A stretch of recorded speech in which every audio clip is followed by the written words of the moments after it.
Okay. I call this, this planning and zoning meeting to order Thursday, November 21st, 2024 is 7:03 PM. Roll call. Tony Baldock, Chairman. Lisa Di Maria. Here. Jonathan Kastner. Yep. Alan Parity. Here. Dan Reinheimer. Present. Marion Stay. Here. Smith. Here. And Tim Uglietti. Here. All right. On to audience and citizens. Citizens may address the commission. Here, you guys want to talk about the priority agenda? Yeah. Stand up. Please, stand up. You don't have to stand up. You can go sit if you want, but being recorded, so. All right, so,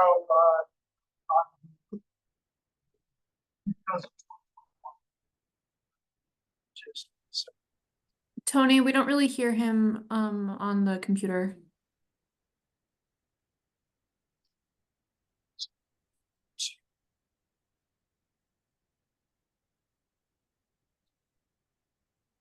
Can't hear.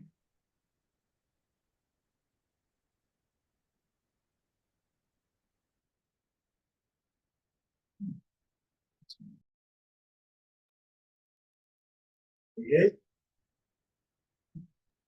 That sounds a little better. Try now. hello? Yeah, hey, hey.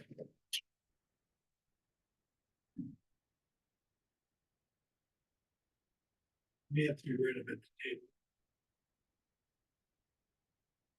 Yeah, hey, hey, can you hear me now? So, yeah, good. Okay, good. So anyway, bought the building in 2021. My girlfriend Sarah and I lived there. 171 Main Street has 3 units. A, B, and C. A is a fresh image hair salon. B is currently Bennett's bookstore, and C is the apartment on the top floor. 171 Main Street is accessed through 2 areas. There are 2 other properties. There's 169 Main Street, which Matt owns, and the other one is 4 River Street, and that is where Compass Rose, the ladies' clothing store, is with their apartment up above.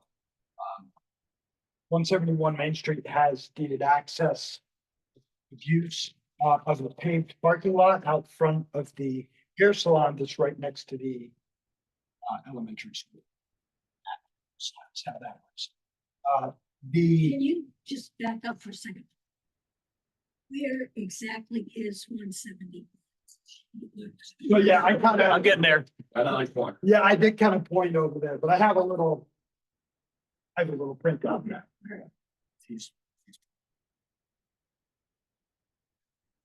Warp speed here. I point over in that direction. Basically, 171 Main Street is next to the Cumberland Farms back door, behind the arborvitae trees that they have. So kind of behind the blue building here and back in that. The legal access to the road, which you'll see, kind of see that little map right there. There is no driveway or anything there. That is the part of the property that goes to River Street. So it's a Main Street address. And we are in the Village Commercial District.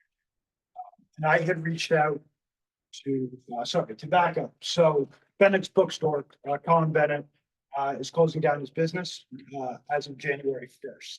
So he told me this a few months ago, and I said, okay. Well, so I started reaching out to business owners in the area and real estate agents saying, what can we do with this unit? Because I want to keep the place going and as its own 3-unit building. And so they suggested, well, really commercially, that's a very tough unit. Anything that's ever been in there hasn't been able to last for very long. And I was told this as well by my salon tenants. They've been in there since the building was built in '88. There's been so many other businesses, but they've been there. Before it was a fresh image, it was called the Beauty Bloom. So the real estate agents and people I talked to suggested, can you put a residential unit in that? 171B, which is a ground floor unit. On the other side of the building, the picture that you see there, that is the kind of the front door, if you will, the salon door, and the apartment up above.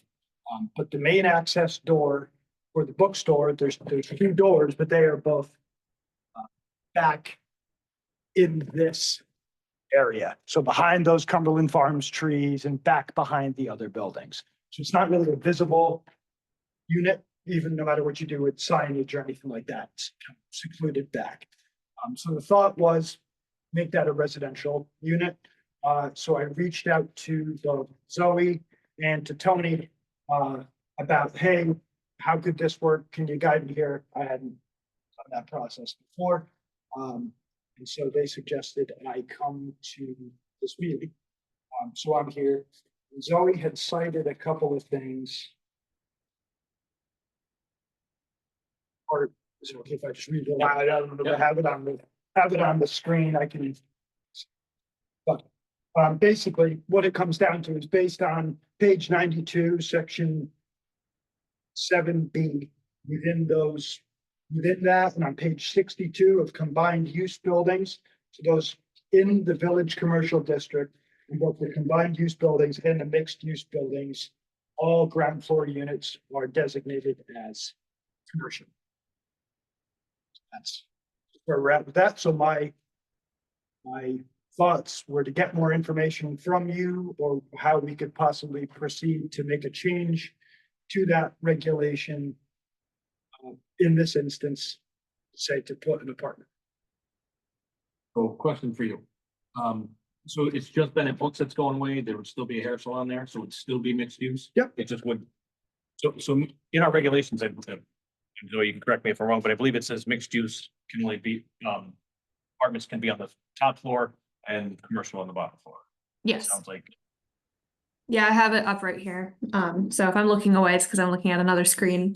Yes, so both are mixed use and combined use buildings. For some reason, we have two different words for them, and the combined use is the one that's referenced most for the village district, but in both cases, it's indicated that ground floor must be commercial and upper floors must be residential, with a limit of only 2 units of residential is the current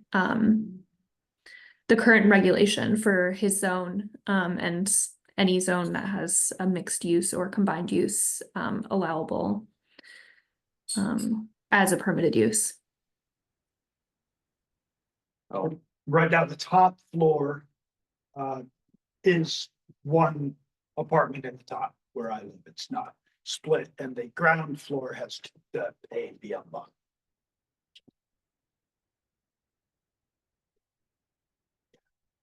So he's looking for an approach of, is that something we'd look at? Is there a way you can get a second unit in there, even though it's on the ground? It could be a reg change. I mean. Yes, I mean, considering the location of it set way back on, that's the only, if it was right up front, it would be a complete different situation. I agree, not on Main Street, so. And the only reason it's considered village is that small strip right there that goes to Main Street. Let's throw those leg rigs on. Somewhere in here, like here is. Let's see where it ends. How large the space is it? It's roughly, and I went in with a disto and shot some measurements, it's roughly 600 square feet. Right now, there's a lot of bookshelves and books in there, Right. things in there, and so. Lot. But I called the town, and I also asked with Jane Marsh's office over here and looked into that, because they did all the proceedings when the building was built in '88 by the Milton family. And they didn't have like a print of the square footage of the 2 separate ground floor units. So I only have what you have here. Kind of wish I had. That's what, but. Just from my understanding, the salon is on the first floor also, is that how? Yes. And the apartments on the second floor. Yep, and then on the back side, or this other side is where the bookstore is. And right now, on the side, are you able to go back to just the satellite? Right there? Yeah. Somewhere in there. Something I find, something to know about apartments. Matt's building here, 169 Main Street has 2 apartments, roughly 30 feet from the front door of that unit. That we're They're on the ground. talking. They're on the ground. So it's ground floor residential non-conforming, because it's been that way since it was a structure. And you do have that occurring in a few other locations in the village commercial, just again, because they're, that's how they've always been. Because they're not conforming. Right. It's pre-existing condition. So you're asking to make a non-conforming use conforming by changing the regulations. Um, The issue that is not on Main Street doesn't apply with me because we've gone and made areas that are not on Main Street. This commission has spot zoned them as being village commercial. So we throw that whole argument out, I think. I think your path is the same path as anybody else would take, would be to go to zoning board of appeals. Now, I think that you could have a hardship case if you were to say that that unit was going to be an accessible unit. That would be the argument for a very legitimate argument for having housing on the first floor. Is provided accessible housing. And in order to do that on the second floor is prohibitive. Yeah. So I think in order to change that business use over to residential, you're going to renovate. And it should be a pretty feasible renovation to make it accessible. Put an accessible bathroom in there, an accessible entry would be kind of the limit of the modifications you'd make. And I would expect that if it's a business use, it's probably close to being accessible now anyway. Yeah. But I think it'd be an easy path for zoning board of appeals to grant that. I think from my perspective, it's a type of housing that we would want in Deep River, but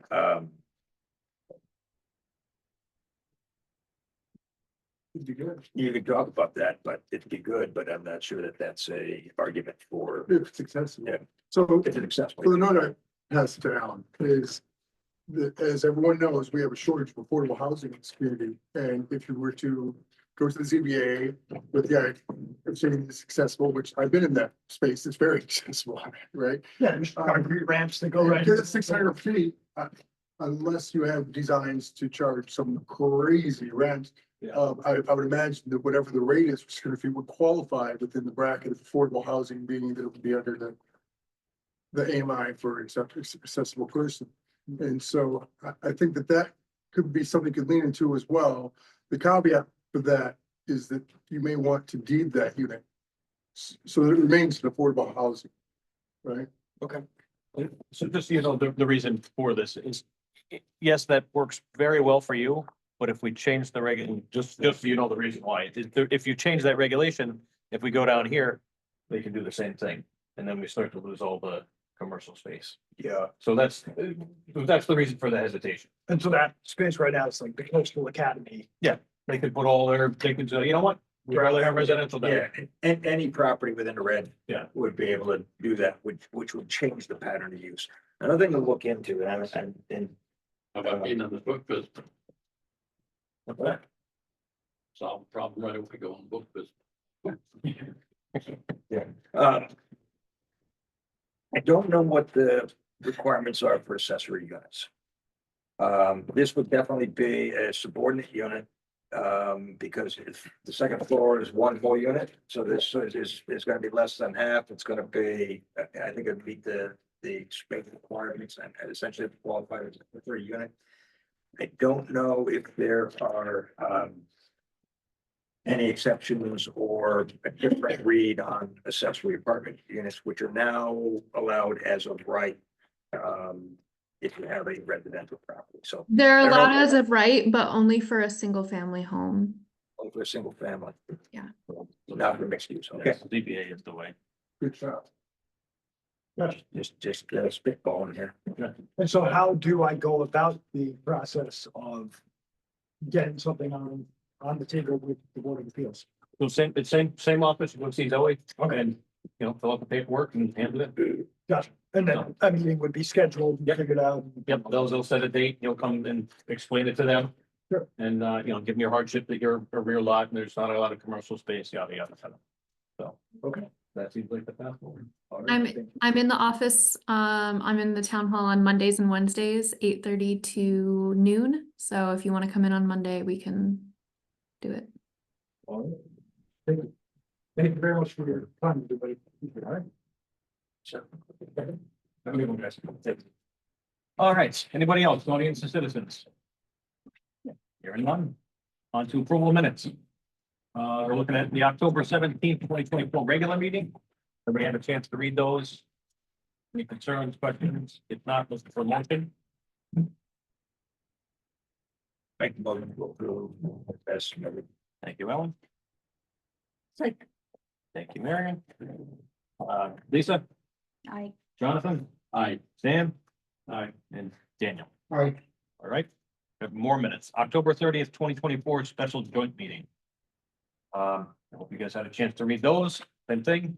My only comment is, I'm probably gonna get killed for this later. I thought Dwayne's name was Duane. Yeah, yeah. okay. No, it's, yeah, You saying spelling counts, Tony?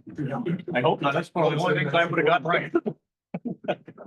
So with that change, Um. Two comments. One, three. I don't know how we go about proving minutes for a joint meeting unless the selectmen are in fact. Attends at a meeting to also approve. So that being said, I don't know, I mean. We can comment on them. I don't know about the approval process for a joint meeting. Two things in the minutes I'd let them. Amended. One pertains to my comment, which came to rectifying the situation as opposed to applying fines or punitive action. The comment was followed, and it wasn't by me, but it appears that there was a follow-up that said in order to recover the cost of the town crew to assist in cleanup, that a lien would be placed on the property.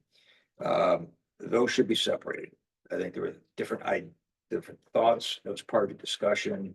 It wasn't a, consolidated action plan. So I just want to make sure that those two ideas are in fact separate. The other thing that needs to be reflected in the minutes, I made a comment that planning and zoning does not have authority purview to enforce blight. It's not in our regulations. It's not something that we can act on. So I think it's important to have that reflected in the minutes. It's something for the town to follow up on. so. Thank you. Just brainstorming on this, because my thought is because Deep River Planning and Zoning called the joint meeting. I think it's our minutes. That's my guess at it, but maybe we approve them and maybe the Board of Selectmen have to approve them also. Yeah. So, And I think I'm fine if we're in agreement on the content. I think we can approve it, and I think we should forward to the selectmen so that they have the opportunity to also comment on those. okay, so looking for an approval with those corrections. No, I'll make the motion. thank you, Stan. Second, anybody? I'll second. Thank you, Daniel. Lisa, I, Jonathan? Yep. Alan, Right. Marion? Everybody. All right, guys. On to public hearing. So special permit application, new single family home over 4,000 square feet in the gateway zone, Marywald Lane, map 69, lot 8. Applicant the Coles, they were in here, not last month, but the month before. Yeah. We had a couple of corrections for him. I actually met with Philip about them. He's presented some new plans and I think we're good. You just want to quickly go through them real? Sure. So we had several items that were brought up, which we hopefully have addressed, and I've met with Zoe and Tony as well. And first one's dimensions, setbacks, and we've got all those, you have a copy of that. And we meet all the setbacks and we also, there was a question about the lot width, total lot width. Now we addressed that and on the average total width, we made it on all counts. There was copies of the easement were needed, which we've supplied, a zone chart, which we've also supplied.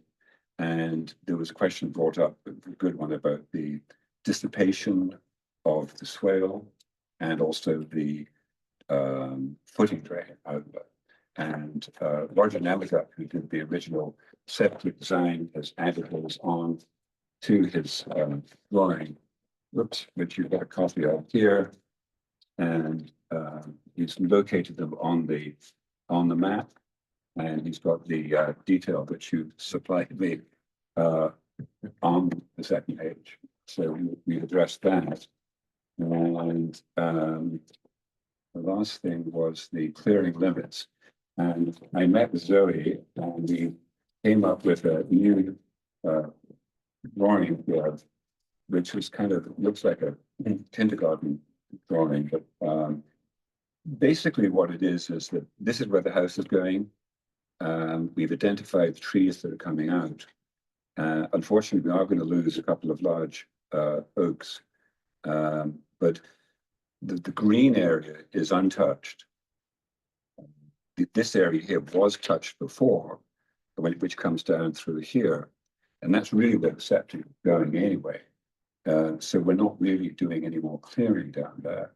There's a large group of trees over here and also down here.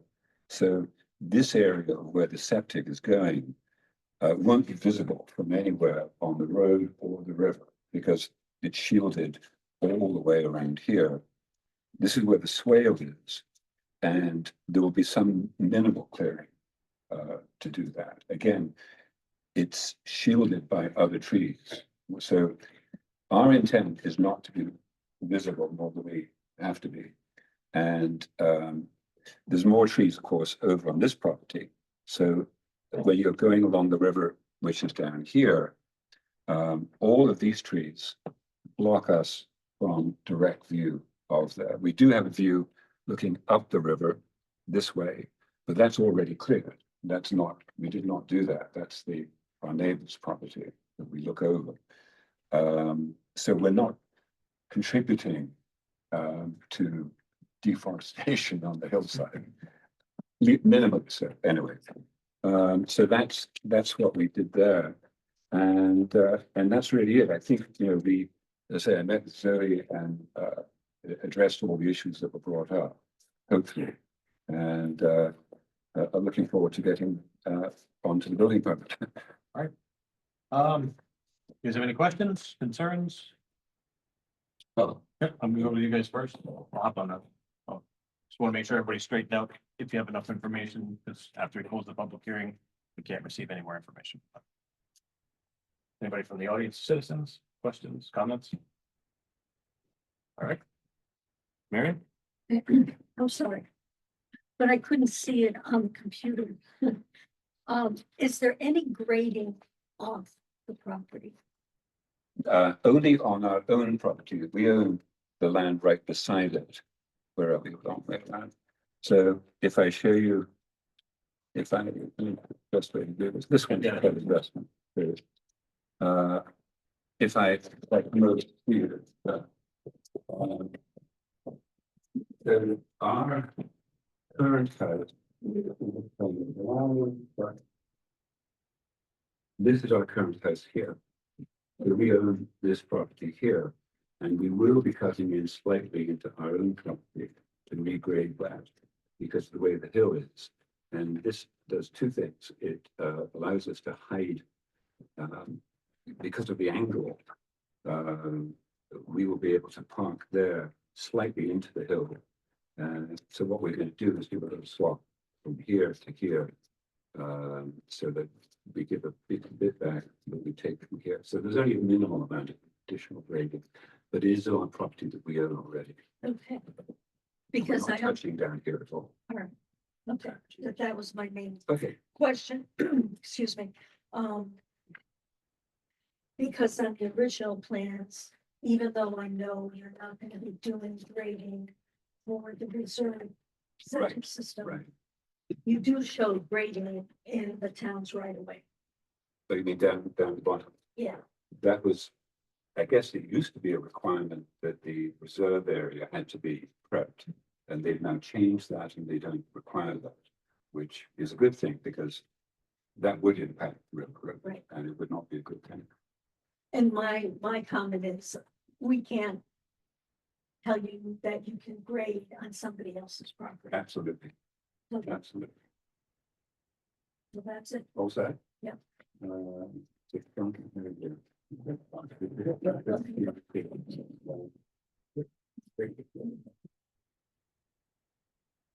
All right, is it your, any more questions?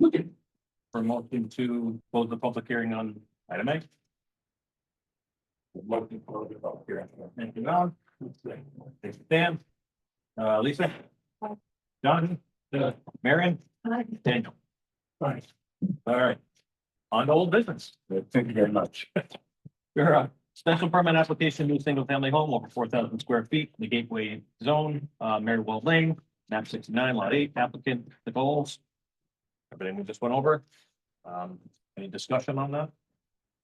If not, looking for a motion to approve. Make a motion to approve the application for the number, Maryborough. Mary, No, number one. number one. Thank you, Jonathan. Lisa? Stan? Aye. Marion? Um, And Daniel? Hi, Good to go. thank you. Thank you very much. Thank you. Appreciate it. All right, Thanks for your input. you're welcome. Have a good evening. On to item B, ARPA funds, RFP for the downtown management plan. Quickly, I'm not sure if this is exactly what was meant by this, but I do have one piece of input for that. We, in all our wisdom, put together the RFP for that and never put anything forward for establishing a review when stuff came in. So looking for a couple volunteers that would be willing to sit down and go over the information that has come in. I'm in. Okay. Looking for like one, okay. Probably enough, because I'm gonna do it myself, so unless more people want to be more involved, you're more welcome. I'll do it for the learning experience. Okay. That's good. All right, I'll get something out, because we did have something come in from the Main Street LLC people, so How many proposals we received? just the one. So we're actually looking for a way to extend it also. So we'll get more into that when we do have that meeting. Is that what is that why that was on there? Because we didn't have an establishment of how to review it? Yeah, just to have a check-in since the deadline was yesterday. So. Okay. Yeah, we received the one. We do have to make a decision, pretty quickly. So I think if a few commission members would like to plan to touch base, even just like briefly tomorrow and I'll send along, well, I guess, Tony, it's up to you how to best manage the process, but, I Looks like- have the application to share with either the full commission or the committee that wants to review it. I So, mean, I don't see why, might as well share it with the whole committee and then we'll just discuss it.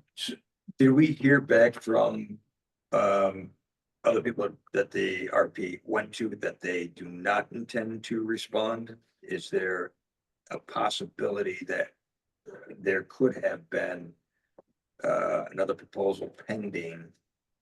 And if so, is there a mechanism to extend the date?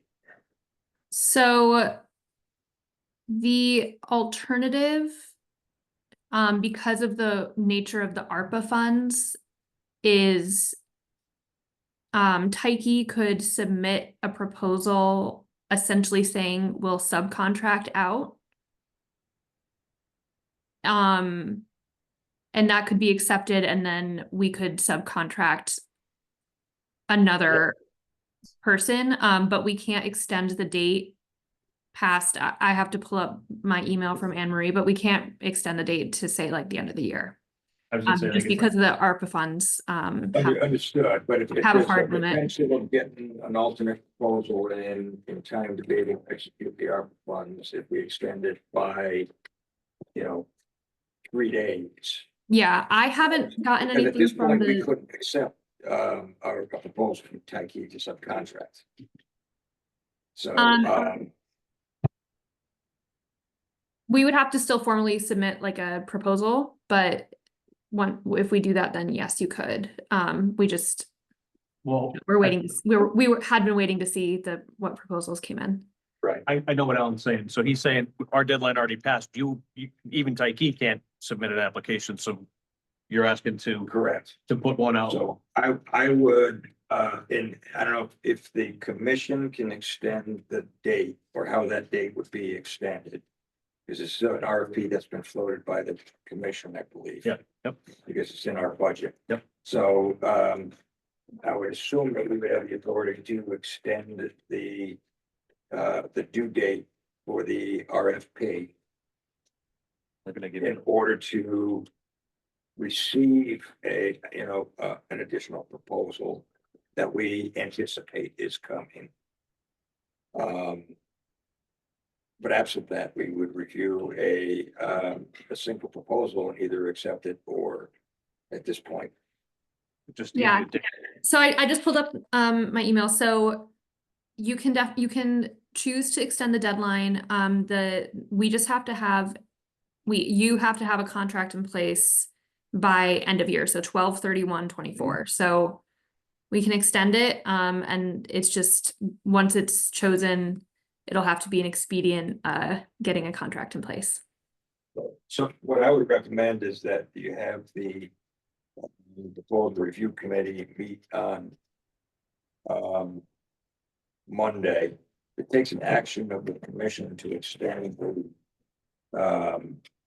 the date. We would have to do that today. I was just gonna say, our Unless next, we held a special meeting, but I'd rather say I'd recommend that we make a motion to extend the receipt of proposals till